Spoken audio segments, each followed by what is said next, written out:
Rebirth of villains perfect story episode 5। Reyansh Shivangi के सीने को देखते हुए बोला, कमाल है भाभी जी, आपकी बॉडी तो बहुत सुंदर है। उस दिन देख नहीं पाया था, लेकिन आज देखकर ऐसा लग रहा है कि उस दिन मुझे अपना काम थोड़ा जल्दी कर लेना चाहिए था। सजा का क्या था भाई, तो वो मुझे उसके बाद भी दे देते, लेकिन कोई बात नहीं, उस दिन रह गया, मैंने एडजस्ट कर लिया।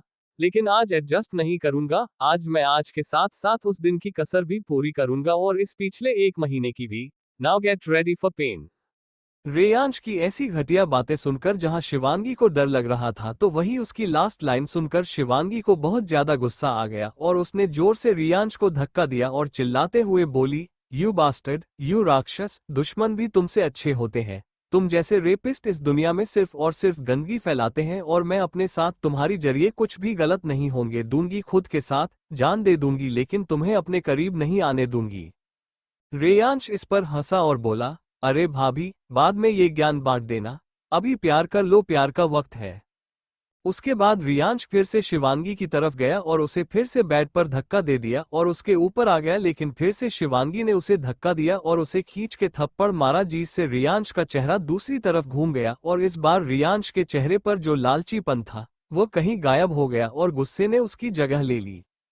रेयांश शिवांगी की तरफ पलटा और दोनों गालों पर एक एक थप्पड़ उसे जड़ दिया, जिससे शिवांगी सीधा साइड टेबल पर जाकर गिरी और उसका कोना शिवांगी के सर पर लग गया, जहां से खून बहाना शुरू हो गया।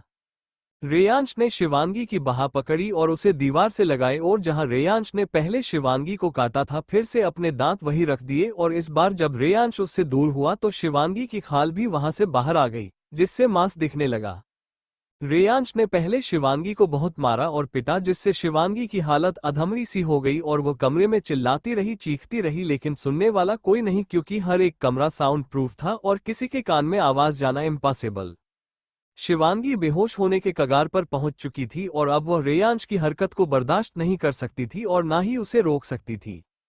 जब रेयांश को यकीन हो गया कि शिवांगी अब उसे बिल्कुल भी परेशान नहीं कर पाएगी, तो रेयांश ने फिर से शिवांगी को बेड पर धक्का दिया और उसके ऊपर आ गया और उसके ऊपर की शर्ट जो कि आधी फटी हुई थी उसे उतारकर फेंक दिया और उसके इनरवियर के हुक को भी खोल दिया। हुक खुलने भर से शिवांगी का इनरवियर हल्का सा ढीला हो गया, जिससे वो खुद आधा सरक गया और रेयांश की नजर अब शिवांगी के चेस्ट के बीच वाले हिस्से को देखना चाहती थी। शिवांगी अब रेयांश को रोकने की हिम्मत नहीं रखती थी, लेकिन फिर भी वो बोली, रेयांश प्लीज छोड़ दो मुझे, ऐसा मत करो। रेयांश इस पर बोला, अरे ऐसे कैसे छोड़ दूं भाभी जी, इतने दिनों से आस लगा कर बैठा हूं और इतने दिनों से किसी लड़की के करीब नहीं गया क्योंकि मुझे आपको छूना था। 1 महीने की तड़प कैसे पूरी करूं, आपको छूना तो पड़ेगा ना। इसके बाद रेयांश ने शिवांगी की इनरवियर को उसकी बॉडी से दूर कर दी, लेकिन वह उसके सीने को देख पाता इससे पहले ही एक जोरदार थप्पड़ रेयांश के गाल पर पड़ा और रेयांश सीधा बेड के नीचे पेट के बल गिरा। ये थप्पड़ मारने वाला इंसान और कोई नहीं बल्कि मृत्युंजय था। मृत्युंजय ऑफिस से घर नहीं आने वाला था, लेकिन रह रहकर उसके दिल में बार बार शिवांगी के लिए बेचैनी हो रही थी, जिस वजह से वह ना चाहते हुए भी अपना अधूरा काम छोड़कर घर आ गया और जैसे ही वो घर आया उसकी नज़र न जाने क्यों अपने फोन पर पड़ी, जिस पर उसने अपनी कमरे की फुटेज देखी। मृत्युंजय शिवांगी के ऊपर नजर रखने के लिए अपने कमरे में एक हिडन कैमरा लगा रखा था, जिसमें उसने रेयांश को शिवांगी के साथ बदतमीजी करते हुए देख लिया और मृत्युंजय तुरंत कमरे के अंदर आया। मृत्युंजय ने अपना ब्लेजर उतारा और तुरंत शिवांगी की बॉडी को धक्का और रेयांश की तरफ बढ़ गया कि शिवांगी ने उसका हाथ पकड़ लिया, जिस पर मृत्युंजय रुका और उसने शिवांगी के अधमरे चेहरे को दिखा। शिवांगी नहीं चाहती थी कि मृत्युंजय रेयांश को मार, क्योंकि वह जानती थी कि मृत्युंजय रेयांश से बहुत प्यार करता है और उसके ऊपर खरोच बर्दाश्त नहीं कर सकता, लेकिन आज जो रेयांश ने किया उसके लिए मृत्युंजय का उसे सजा देना बनता था। मृत्युंजय शिवानी के पास आया और उसके फोरहेड को किस करते हुए बोला, इसने तुम्हारे साथ इतना गलत किया रैबिट क्वीन, और तुम हो कि इसे बचाने के पीछे हो। कभी नहीं, ये कभी नहीं बचेगा और आज के आज इसकी मौत होगी। आज यह इस अग्निवेश की अग्नि में जलेगा। उसके बाद मृत्युंजय रेयांश के पास आया और उसका कॉलर पकड़कर खींचकर उठाया, उसका सर सीधा आईने की तरफ दे मारा, जिससे कांच के टुकड़े रेयांश के चेहरे, होठ, गर्दन और हाथ पर चुभ गए। शिवांगी के अंदर इतनी हिम्मत नहीं थी कि वह मृत्युंजय को रोक दे, वह तो धीरे धीरे बेहोशी की हालत में जा रही थी। मृत्युंजय उसके बाद रेयांश के प्राइवेट पार्ट पर जोर से लात मारी। रेयांश अपना प्राइवेट पार्ट को दोनों हाथों से पकड़ते हुए नीचे लेट गया और धीरे से कराते हुए बोला, भाई आप इस लड़की के लिए मुझे नहीं मार सकते, आप जानते हैं ना ये कौन है? यह आपकी सबसे बड़ी दुश्मन है। आप जानते हैं ना कि तनु किसकी बेटी है? तनु को जिक्र सुनकर मृत्युंजय का चेहरा और भी ज्यादा गुस्से से भर गया और उसने फिर से रेयांश को वही मारा, जिससे एक तेज चीख रेयांश की पूरे मेंशन में गूंज उठी। मृत्युंजय ने उसका कॉलर पकड़ा और उसे उठाया और दांत पीसते हुए बोला, तनु सिर्फ और सिर्फ मृत्युंजय अग्निवेश की बेटी है। उसका नाम अगर अपनी गंदी जबान पर दोबारा लेकर आया तो तेरी यह जुबान तुझसे छीन लूंगा मैं आज। उसके बाद मृत्युंजय ने उसके पेट पर लात मारकर उसे कमरे से बाहर धक्का दिया। मृत्युंजय ने गुस्से से कहा, आज सिर्फ तुझे मौत मिलेगी, सिर्फ मौत। मृत्युंजय ने गुस्से से कहा, आज सिर्फ तुझे मौत मिलेगी, सिर्फ मौत। मृत्युंजय भी कमरे से बाहर आया और रियांश को मारते मारते हुए सीढ़ियों से नीचे धक्का दे दिया, जिससे वो लुढ़कते हुए नीचे आ गया और उसके सर से खून बहाना शुरू हो गया, जो रुकने का नाम नहीं ले रहा था। वहां योगिता जी भी, जो प्यास लगने की वजह से किचन में आई थी, जब उन्होंने मृत्युंजय को इस तरीके से रेयांश को मारते हुए देखा तो उनके हाथों से ग्लास का पानी छूट गया और वह बाहर आते हुए बोले, अग्नि क्या कर रहा है? तेरा भाई है ये, मर जाएगा। किस तरीके से मार रहा है? मृत्युंजय रियांश को लात मारते हुए बोले जा रहा था, यह मरने के ही लायक है माँ, और अगर आप बीच में आए तो आपको भी जान से मार डाल सकता हूँ। अपने बाप को मारा था, माँ को मारने में कोई बड़ी बात नहीं है मेरे लिए। मृत्युंजय के मुंह से ये लाइन सुनकर एक धुंधली याद योगिता की दिमाग में चलने लगी, जहां पर 5 साल पहले मृत्युंजय ने उन्हीं की आंखों के सामने उनके पति के सीने में गोली उतरी थी, जिसका राज योगिता जी को आज तक नहीं बताया गया। लेकिन योगिता जी इतना समझ चुकी थी कि उनके पति ने कुछ बहुत बुरा किया है मृत्युंजय के साथ। रियांश अब तक अधमरा हो चुका था, इसलिए योगिता जी फिर से मृत्युंजय से बोली, अग्नि मर जाएगा अब रियांश, सच में छोड़ दो उसे। मृत्युंजय ने कोई जवाब नहीं दिया और बस रियांश को मारता रहा और योगिता जी उसे रोकती रही कि तभी उनकी नजर सीढ़ियों के बीचों बीच गई, जहां अस्त व्यस्त कपड़ों में मृत्युंजय का ब्लेजर लिए शिवांगी एक्सप्रेशनलिस्ट फेस के साथ सिर्फ और सिर्फ मृत्युंजय को रियांश को मारते हुए देख रही थी। योगिता जी को ज्यादा समय नहीं लगा ये समझने में कि रियांश ने आखिर ऐसा किया क्या है जिस वजह से मृत्युंजय इतनी गुस्से में है और उसे मारे जा रहा है। योगिता जी भारी आवाज में बोली, इस आदमी की लाश देखनी है मुझे, अगले आधे घंटे में इसे मार डाल अग्नि। मृत्युंजय को जैसे ही अपनी मां की अनुमति मिली, मृत्युंजय ने अपना पैर रियांश के चेहरे पर रख दिया और उसे दबाना शुरू किया। रियांश की चीख निकल गई। उसके बाद मृत्युंजय ने अपना जूता हटाया और किसी को फोन कर अंदर बुलाया और उनके आते ही बोला, ये हवस से भरा है, इसकी हवस पूरी करो। Torture him like he tortured others girl every night in past. जिन लोगों को मृत्युंजय ने बुलाया था वो और कोई नहीं बल्कि ऐसे लोग थे जो HIV पॉजिटिव का शिकार थे और इस बीमारी का कोई इलाज नहीं है, और इन लोगों को हवस की तड़प होती है, ना चाहते हुए भी उन्हें सेक्स करना पड़ता है। देखो रीडर्स, ये जो HIV पॉजिटिव वाली लाइन मैंने यहाँ डाली है, यह आइडिया मुझे मेरी एक फ्रेंड ने दिया था और उसी ने मुझे बताया था कि ऐसा होता है। बाकी मुझे अच्छे से नहीं पता क्योंकि मैंने रिसर्च किया तो मुझे ज्यादा जानकारी नहीं मिली। तो इस लाइन को काल्पनिक तौर से ही लेना, कभी रियल लाइफ में मत लेना कि ऐसा कुछ होता होगा, क्योंकि HIV पॉजिटिव के बहुत अलग अलग सिम्टम्स होते हैं। मतलब बॉडी पर रैशेज होना, जल्दी जल्दी बीमार हो जाना, कैंसर, बहुत सारी चीज हो सकती है। तो प्लीज मेरी इस लाइन को इमेजिनेशन की वर्ल्ड की एक लाइन लेना। बाकी आप में से किसी को पता हो HIV पॉजिटिव के बारे में तो मुझे बता दो, मेरी तो जानकारी ही बढ़ रही है। और वैसे भी कहते हैं ना, जितना ज्ञान बांटोगे उतना अच्छा होता है। Cold sweat smile green. उन पॉजिटिव पर्सन ने इस वक्त रेयांश के कपड़े उसके बदन से दूर किया और उसके साथ इंटरकोर्स करना शुरू किया। यह इतना ज्यादा खतरनाक और पेनफुल था कि योगिता जी और शिवांगी ने अपनी नजरें दूसरी तरफ फिर ली, लेकिन मृत्युंजय की नजर रियांश की ओर ही थी और उसकी चीख सुन रहा था। जब मृत्युंजय की नजर डरे सहमे शिवांगी के चेहरे के पास गई तो वो उसके के पास गया और उसका चेहरा पढ़ते हुए बोला, क्या तुम देखना नहीं चाहती जिसने तुम्हारे साथ इतना गलत किया उसके साथ किस तरीके से मैं बिहेव कर रहा हूं? शिवांगी ने तुरंत अपना चेहरा मृत्युंजय के सीने में छुपाया और नामे गर्दन हिलाते हुए बोली, ये बहुत ज्यादा पेनफुल है मृत्युंजय, प्लीज इसे बंद करवा दो। मृत्युंजय शिवानी को अपनी बाहों में भरता है और बोला, विलेन एक बार सजा देना शुरू करता है तो उस सजा को खत्म करके ही दम लेता है, ये लोग इसकी मौत पर ही रुकेंगे। मृत्युंजय की बात पर शिवांगी ने हाँ में गर्दन हिलाई, लेकिन गुस्से बिल्कुल भी रेयांश की वह दर्द भरी चीखें बर्दाश्त नहीं हो रही थी। रेयांश गिड़गिड़ाए जा रहा था, रोए जा रहा था, लेकिन मृत्युंजय और योगिता जी पर उसका कोई भी असर नहीं हो रहा था। लगभग 1.5 घंटे बाद वो आदमी रियांश से दूर हुए और बोले, we are done with our work boss. Mrityunjay ने कहा, पैसे तुम सबके अकाउंट में ट्रांसफर हो जाएंगे, अब जा सकते हो तुम लोग। उन लोगों ने अपने कपड़े पहने और वहां से चले गए। कुछ देर बाद मृत्युंजय का आदमी वहां आया और बोला, सर जैसा आपने कहा था, उस खंडहर में चीता का सारा इंतजाम हो चुका है। योगिता के कान में जब ये बात पड़े तो मृत्युंजय की ओर देख बोली, इसकी इस लाश को कहीं भी फेंक दे, अंतिम संस्कार की कोई जरूरत नहीं। मृत्युंजय और डेवल स्माइल करते हुए बोला, मैंने कब कहा इसके अंतिम संस्कार होने वाला है? ध्यान से देखो मां, यह मरा नहीं है, इसे जिंदा जलाना है मुझे।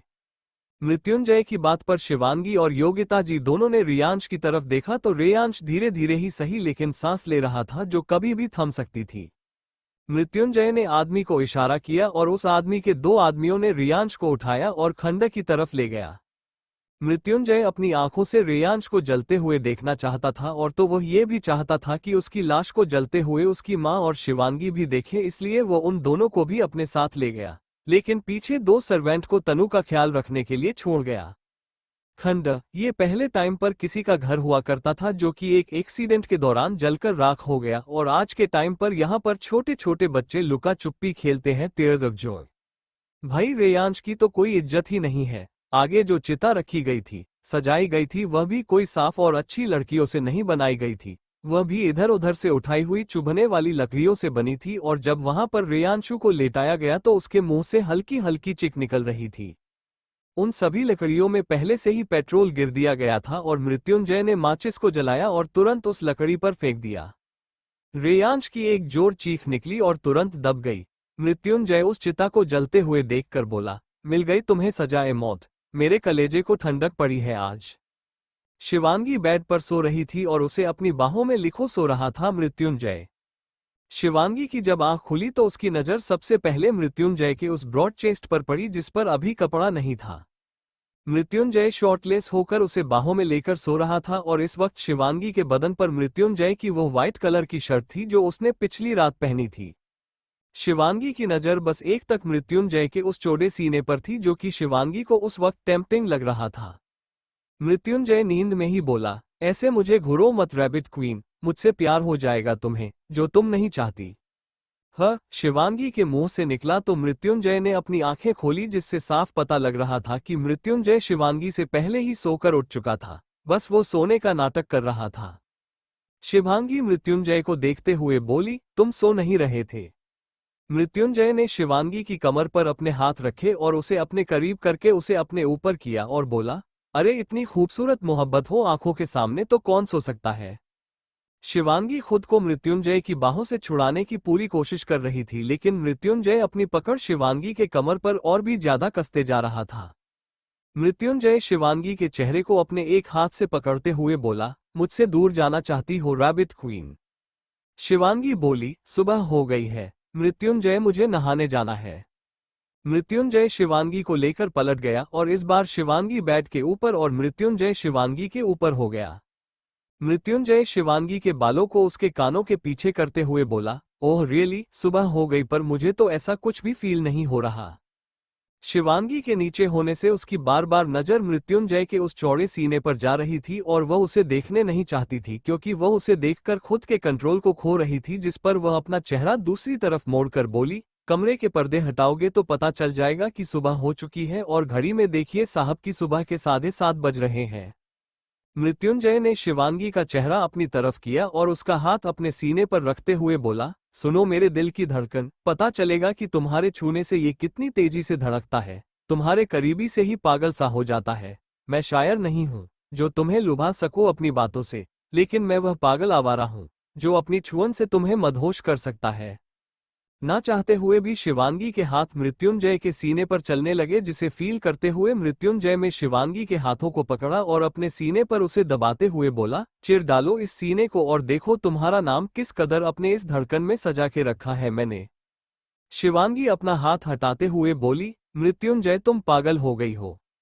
मृत्युंजय शिवांगी के चेहरे की तरफ बढ़ते हुए बोला, अजी पागल तो आपने मुझे उसी दिन कर दिया था जिस दिन हमने आपको पहली दफा देखा था और इस दिल ने आपका नाम मेरे होठों पर सजा दिया था, और मेरे होंठ अब सिर्फ एक ही नाम जपते हैं, शिवांगी, शिवांगी, शिवांगी, सिर्फ और सिर्फ मृत्युंजय की शिवांगी। शिवांगी हर दिन ये फील कर पाती थी कि कैसे मृत्युंजय धीरे धीरे उसके लिए पागल होते जा रहा है, कैसे उसके लिए उसके सर पर जुनून चढ़ते जा रहा है। शिवांगी के होठों को इससे पहले मृत्युंजय के होंठ छू पाते शिवांगी ने अपनी नजरें दूसरी तरफ करी और बोली, मुझे नहाने जाना है मृत्युंजय, छोड़ दो मुझे। मृत्युंजय ने अपना चेहरा वही रोक लिया और बोला, ठीक है जाओ, लेकिन मुझे मेरी अमानत देकर जाओ। मुझे मेरी यह शर्ट अभी के अभी रिटर्न करो, उसके बाद जाना बाथरूम। शिवांगी ने इस पर हैरानी से मृत्युंजय को देखा और बोली, वॉट मृत्युंजय, तुम्हें पता है ना कि मैंने इसके अंदर कुछ नहीं पहना हुआ है, उसके बावजूद तुम्हें अभी इसी वक्त ये शर्ट चाहिए, आर यू सीरियस? मृत्युंजय इस पर डेविल स्माइल करते हुए बोला, S I am serious rabbit queen, और मुझे शर्ट सीधे तरीके से दे दो, वरना मुझे अपने तरीके से भी अपनी चीज लेना आता है। शिवांगी ने जोर से मृत्युंजय को धक्का दिया जिससे मृत्युंजय उससे दूर हुआ और शिवांगी तुरंत खड़े होते हुए बोली, तुम्हारा दिमाग तो ठीक है ना? नहीं दूंगी मैं तुम्हारी शर्ट, बाद में दे दूंगी, पहले मुझे नहाने तो दो।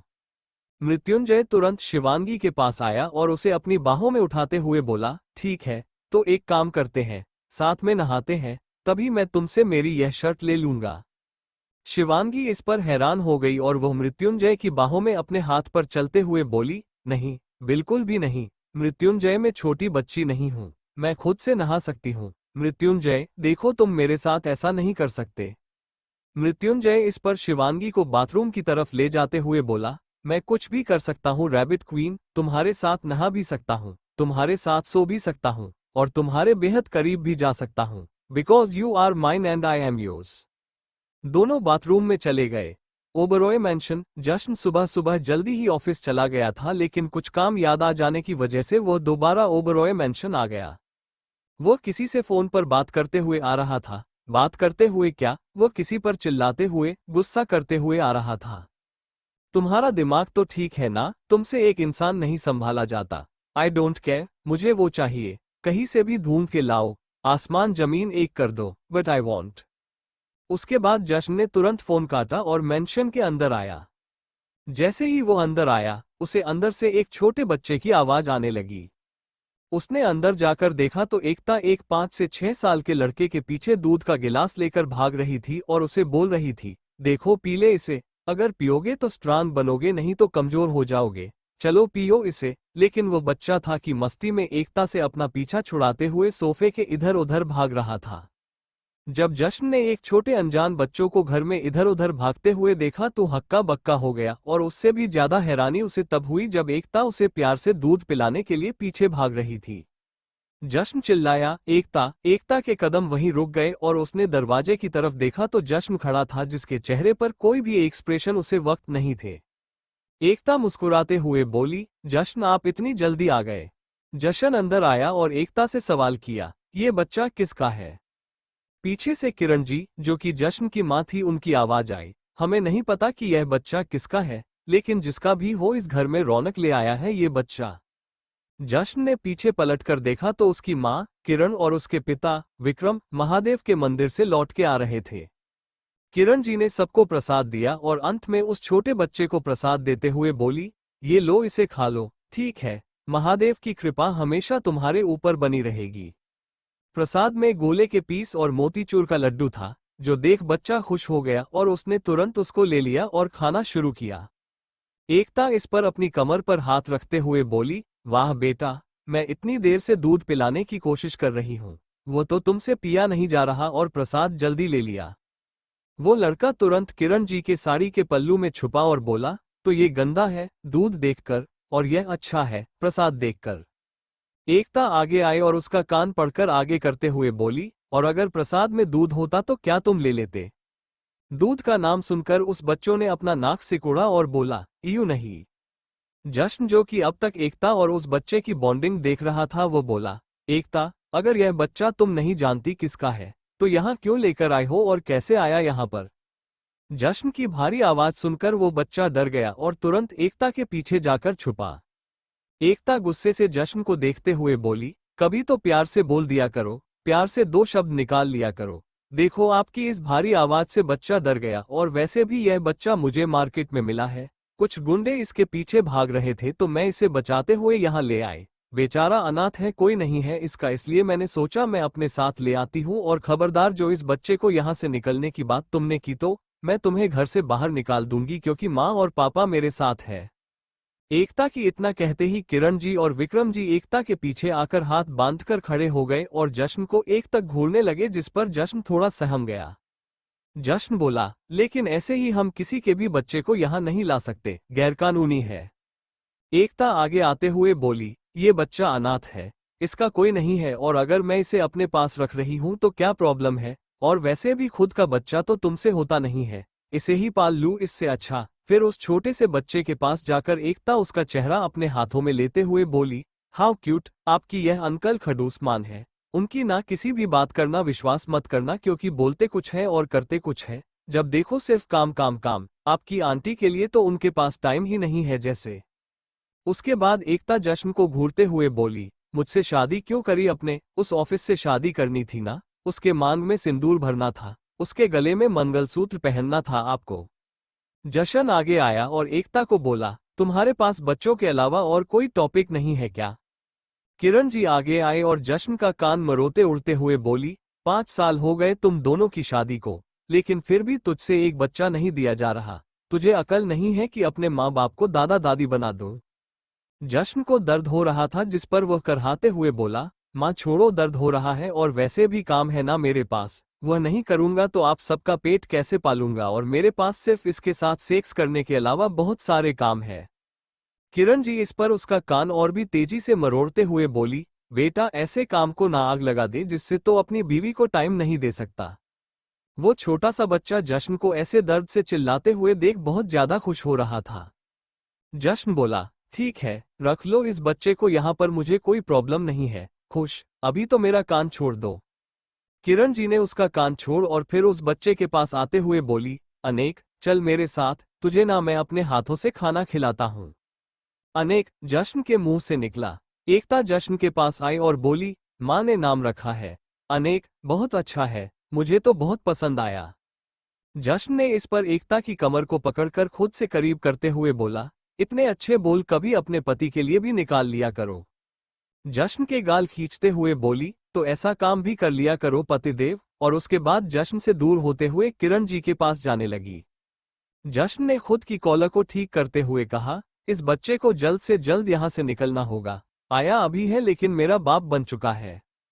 वहीं दूसरी तरफ द फायर विला बाथरूम में मृत्युंजय और शिवांगी के होंठ एक दूसरे के होंठ से उलझे हुए थे और दोनों शावर के नीचे बिना कपड़ों के खड़े थे। मृत्युंजय के हाथ शिवांगी की पूरी बॉडी पर इधर से उधर मूव कर रहे थे और शिवांगी सिहर रही थी, और उसके हाथ जो मृत्युंजय के बाहों पर थी वह और भी ज्यादा मजबूत होती जा रही थी। मृत्युंजय शिवांगी के होठों को आजाद किया और उसकी कमर पर अपना हाथ रखकर खुद की बॉडी से उसे हटाते हुए बोला, अब बोलो रैबिट क्वीन, भगोगी मुझसे? शिवांगी कुछ नहीं बोली, क्योंकि वो मदहोश हो चुकी थी मृत्युंजय की बाहों में। दोनों की बॉडी एक दूसरे की बॉडी से चिपकी हुई थी, जैसे वो दो न होकर एक हो। जब मृत्युंजय को शिवांगी से कोई जवाब नहीं मिला तो उसने उसका चेहरा ऊपर की तरफ किया, जिससे शावर का पानी शिवांगी के चेहरे के ऊपर झरझर गिरने लगा और शिवांगी अपनी आंखें और भी ज्यादा कस के बीच रही थी। मृत्युंजय ने कहा, जवाब दो rabbit queen, I am waiting. Shivangi अब भी कुछ नहीं बोली, बस गहरी गहरी सांस ले रही थी। मृत्युंजय को पता था शिवांगी अभी कुछ बोलने की कंडीशन में नहीं है, क्योंकि उसने अभी कुछ देर पहले ही अपना प्यार शिवांगी पर लुटाया है और इसका सबूत था शिवांगी की बॉडी के वो लव बाइट्स। शिवांगी के होंठ खुले, मैं कहीं नहीं जाना चाहती तुम्हें छोड़कर, लेकिन शायद तुम मुझे खुद से दूर कर दोगे। मृत्युंजय ने ये सुन शिवानी का चेहरा अपने चेहरे के करीब किया और अपनी गर्म सांसें उसके चेहरे पर छोड़ते हुए बोला, वो दिन कभी नहीं आएगा रैबिट क्वीन, कभी नहीं। शिवांगी मुस्कुराई और मृत्युंजय के चेहरे को देखते हुए बोली, जरूर आएगा, कोई जरूर आएगा जो हम दोनों को अलग कर देगा, ना चाहते हुए भी दोनों को दूर रहना पड़ेगा। मृत्युंजय को शिवांगी की बात बिल्कुल पसंद नहीं आ रही थी, इसलिए उसने उसके बालों पर अपने हाथ रखे और उसे कसकर पकड़ते हुए बोला, मैंने एक बार कहा ना, कोई तुम्हें मुझसे दूर नहीं करेगा तो नहीं करेगा, और जो भी मृत्युंजय की शिवांगी को मृत्युंजय से दूर करेगा वो सिर्फ मृत्युंजय की मृत्यु और अग्नि से जलेगा। अपनी बात खत्म करने के बाद मृत्युंजय ने शिवांगी के होठों पर अपने होंठ रखे और इस बार वह उसे प्यार से चुमन की जगह बेदर्दी से काटने लगा। मृत्युंजय अपनी बाहों में शिवांगी को बाहर लेकर आया और बेड पर लेटा दिया। इस वक्त दोनों ने ही ब्लैक कलर का बाथरोब पहना हुआ था और शिवांगी का चेहरा देखने से बहुत ही ज्यादा थका हुआ लग रहा था, जिसका साफ मतलब था कि बाथरूम में बहुत कुछ हुआ है दोनों के बीच। मृत्युंजय शिवानी के चेहरे पर झुका और उसके होठों को लाइट किस किया और दूर होते हुए बोला, रैबिट क्वीन, तुम समझ गई होगी कि मुझसे दूर जाने की बात करोगी तो तुम्हारा क्या हाल होगा। शिवांगी ने कुछ नहीं कहा, बस करवट लेकर आंखें बंद कर ली। तभी दरवाजे से एक आवाज आई, मम्मा, दद्दा। मृत्युंजय दरवाजे के पास गया और तनु को अपनी गोद में उठाकर कमरे में ले आया। तनु ने मृत्युंजय की गोद में आराम से बैठते हुए कहा, मम्मा को क्या हो गया, वो अभी तक क्यों सो रही है। तनु की बात सुनकर शिवांगी ने अपनी आंखें और कसकर बींची तो वही मृत्युंजय के चेहरे पर डेविल स्माइल आ गई। मृत्युंजय तनु को गोद में ठीक से लेते हुए बोला, आपके मम्मा ने आज बहुत एक्सरसाइज की है, जिस वजह से उनकी बॉडी में पेन होने लगा, इसलिए वो सो रही है। अब इसलिए आप उन्हें परेशान मत करना, उन्हें सोने दो। शी नीड्स रेस्ट, क्योंकि अभी तो एक्सरसाइज रात को भी करनी है। She has to prepare for that also. Mrityunjay की ऐसी बेशर्म वाली बात सुनकर शिवांगी को गुस्सा आ रहा था, लेकिन वो बेचारी कुछ नहीं कर सकती थी। तनु ने सवाल किया, तो क्या मम्मा ब्रेकफास्ट भी नहीं करेगी। मृत्युंजय ने कहा, किसने कहा कि आपकी मम्मी ब्रेकफास्ट नहीं करेगी। वो करेगी, लेकिन करने के लिए नीचे नहीं आएगी। वह यही अपने रूम में करेगी आपके पापा के साथ। आज आप अकेले अपनी दादी के साथ ब्रेकफास्ट करो, ठीक है। तनु इस पर खुश होते हुए बोली, मतलब मम्मा नीचे नहीं आएगी, मतलब आज तनु भर पेट कचौरियां खाएंगे और उसे रोकने वाला कोई नहीं होगा। Wow wow wow. शिवांगी ने अपनी आंखें खोली और धीरे से बोलने की कोशिश करी, 2 कचौरियों से ज्यादा तुम नहीं खाओगी तनु, पेट में दर्द हो जाएगा। तनु इस पर अपनी आंखें बड़ी कर कर शिवांगी को टुकुर टुकुर देखते हुए बोली, कोई बात नहीं मम्मा, मैं भी आपकी तरह सेम एक्सरसाइज कर लूंगी, पर मैं आज ज्यादा कचौरियां खाऊंगी। आज दादी ने मेरी फेवरेट कचौरियां बनाई है, मैं तो खाऊंगी। मृत्युंजय तनु की बात पर सकपका गया और वह बोला, आपकी मम्मा ने जो एक्सरसाइज की है वो अभी आप नहीं कर सकती, उसके लिए आपको बड़ा होना पड़ेगा। तनु इस पर बोली, पर क्यों, मुझे तो वही एक्सरसाइज करनी है जो मम्मा ने थोड़ी देर पहले करी है और मुझे तो बड़े होने में अभी बहुत टाइम है, मैं तब तक वेट नहीं करूंगी। बेचारी तनु को कौन समझाए कि यह एक्सरसाइज कोई ऐसी वैसी एक्सरसाइज नहीं बल्कि रोमांटिक एक्सरसाइज है जो मृत्युंजय को बहुत पसंद है, टीयर्स ऑफ जॉय। शिवांगी इस पर गुस्सा करते हुए बोली, तनु नीचे जाकर अपना नाश्ता करो शांति से, एक्सरसाइज करने के लिए पूरी उम्र पड़ी है। नॉर्मल रनिंग के लिए बोलो तो पैरों में दर्द हो जाता है और चली है एक्सरसाइज करने के लिए महारानी, go and have your breakfast. Tanu मायूस हो गई और वो तुरंत मृत्युंजय की गोद से उतरकर भाग गई। मुंबई इंटरनेशनल एयरपोर्ट एक प्राइवेट जेट लैंड किया और उसमें से निश्चय आलिया के साथ बाहर आया। निश्चय ने अपना एक हाथ अपने पैंट के पॉकेट में डाला हुआ था तो दूसरा हाथ आलिया की कमर पर लिपटा हुआ था और आलिया के चेहरे पर भी बहुत बड़ी मुस्कान थी। बहुत सारे मीडिया वाले उनके घेर कर खड़े हो गए, लेकिन निश्चय के बॉडीगार्ड्स ने उन्हें दूर किया और निश्चय जाकर आलिया के साथ अपनी उस लग्जरियस कार में बैठा और कर होटल के लिए निकल गई। कार में बैठते ही ड्राइवर ने कार का पार्टीशन ऑन कर दिया, क्योंकि उसे पता था कि कार में बैठते ही निश्चय और आलिया के बीच में क्या होने वाला है। पार्टीशन ऑन हुआ और निश्चय ने आलिया को अपने करीब खींचा। दोनों के होंठ एक दूसरे के होठों के बीच फंसे हुए थे और दोनों के हाथों ने एक दूसरे के हाथों को थाम रखा था।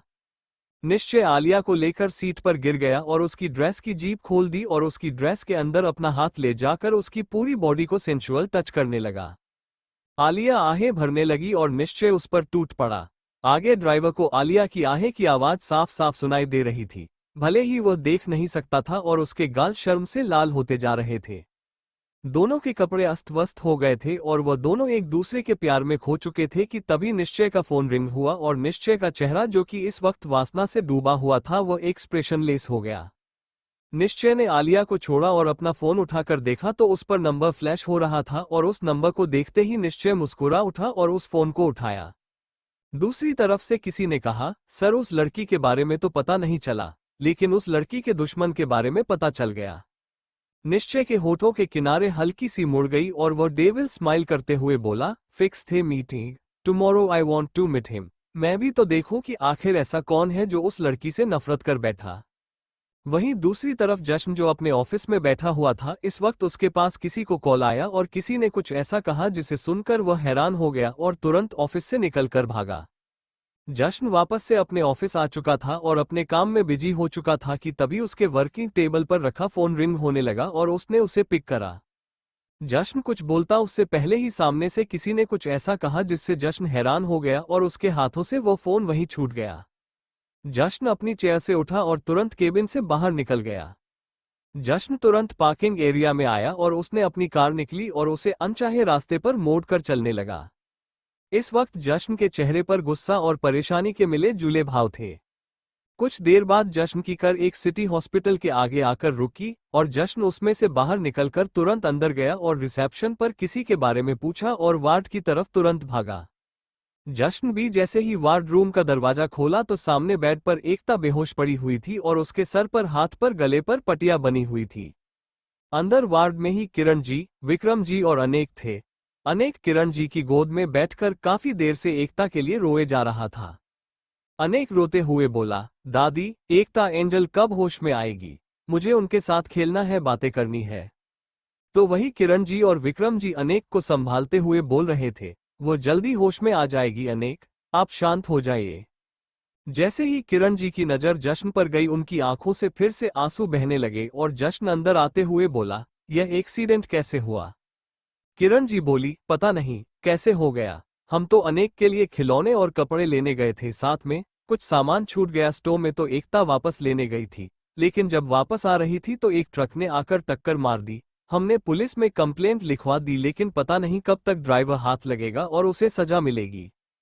लेकिन विक्रम जी की दिमाग में एक सवाल आया और उसने पूछा, लेकिन जश्न, तुम्हें किसने बताया कि एकता का एक्सीडेंट हो गया है? उसके बाद विक्रम जी ने किरण जी को देखा, क्योंकि उन्होंने साफ मना किया था कि एकता के एक्सीडेंट के बारे में जश्न को कुछ ना बताया जाए। किरण जी ने अपनी गर्दन ना महिलाते हुए कहा, मैंने नहीं बताया। उसके बाद जश्न की ओर देखकर, तुझे किसने बताया जश्न की एक्सीडेंट हो गया एकता का? जश्न के चेहरे पर अब सिर्फ और सिर्फ गुस्सा था, क्योंकि फोन करने वाला और कोई नहीं बल्कि उसका कोई दुश्मन था। जश्न ने कोई जवाब नहीं दिया और तुरंत अस्पताल से निकल गया। कुछ देर बाद उसकी कार आकर रुकी द फायर विला। जश्न ने अपनी बंदूक निकली और बिना किसी वार्निंग के सिक्योरिटी गार्ड पर चला दी। अंदर योगिता जी और तनु हाल में बैठे हुए थे और तनु वीडियो गेम खेल रही थी योगिता जी के साथ, और जैसे ही उनके कानों में गन चलने की आवाज सुनाई दी तो तनु डर गई। तो वही योगिता जी को भी घबराहट होने लगी कि आखिर कौन सा दुश्मन आ गया, क्योंकि वह भी जानती थी कि मृत्युंजय के काफी दुश्मन है। ऐसे गन फायरिंग पहले भी काफी बार हो चुकी है उनके मेंशन पर। लेकिन अंदर शिवांगी और मृत्युंजय को साउंड प्रूफ रूम होने की वजह से कुछ भी सुनाई नहीं दे रहा था। यहां जश्न फायरिंग करते हुए मेंशन के अंदर आ गया, तो वही अंदर रूम में मृत्युंजय शिवांगी को टीस कर रहा था, क्योंकि शिवांगी ने आज पहली बार शॉर्ट ड्रेस पहनने की बात सामने से कही थी। मृत्युंजय शिवांगी की तरफ साड़ी बढ़ाते हुए बोला, are you serious rabbit queen? तुम्हें शॉर्ट ड्रेस पहनने हैं, लेकिन तुम ही तो वह थी जो मुझसे लड़ रही थी साड़ी के लिए। शिवांगी ने अपने कदम पीछे लेते हुए कहा, हाँ, लेकिन मैं कहीं बाहर थोड़ी जा रही हूँ, घर पर ही तो हूँ, इसलिए मैं यहाँ पहन सकती हूँ, और जब मैं बाथ रोब पहन सकती हूँ तो शॉर्ट ड्रेस क्यों नहीं पहन सकती?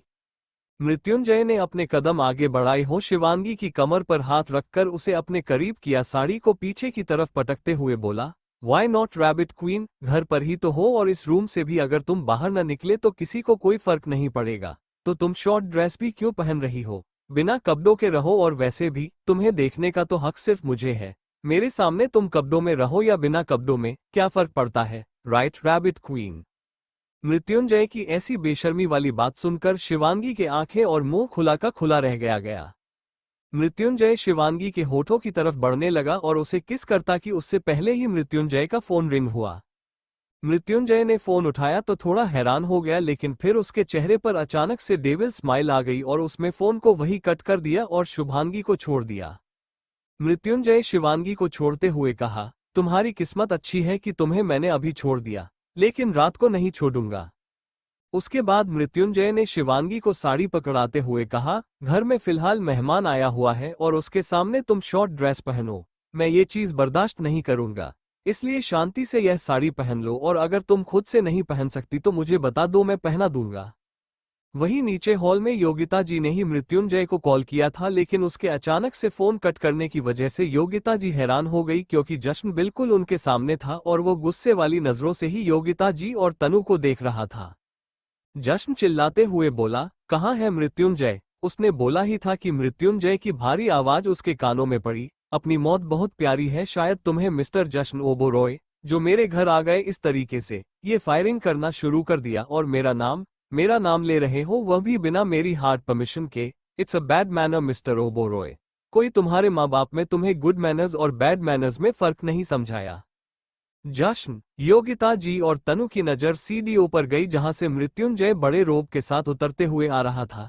इस वक्त मृत्युंजय ने अपना 3 पीस बिजनेस सूट पहना हुआ था, जिसका मतलब साफ था कि आज मृत्युंजय की कोई मीटिंग है। तनु ने जैसे ही मृत्युंजय को देखा, वो तुरंत योगिता जी का पल्लू छोड़कर उसके पास भागी और उसके पैरों से लिपटते हुए बोली, दद्दा, तनु को डर लग रहा है। मृत्युंजय तनु को अपनी गोद में उठा लिया और उसके बालों को संवारते हुए बोला, नो बेटा, तुम इनसे नहीं डर सकते। ये बहुत ही कमजोर है और आप बहुत ज्यादा स्ट्रांग हो, तो आप कैसे इनसे डर रहे हो? उल्टा इन्हें आपसे डरना चाहिए, आपके लिए डरना चाहिए, आपके लिए डरना चाहिए। ये लाइन मृत्युंजय ने बहुत ही ज्यादा इंटेंस वॉइस में जश्न को देखते हुए कहा था, जिसको जश्न समझने की कोशिश तो कर रहा था, लेकिन उसे कुछ भी समझ में नहीं आया था। Thank you for listening.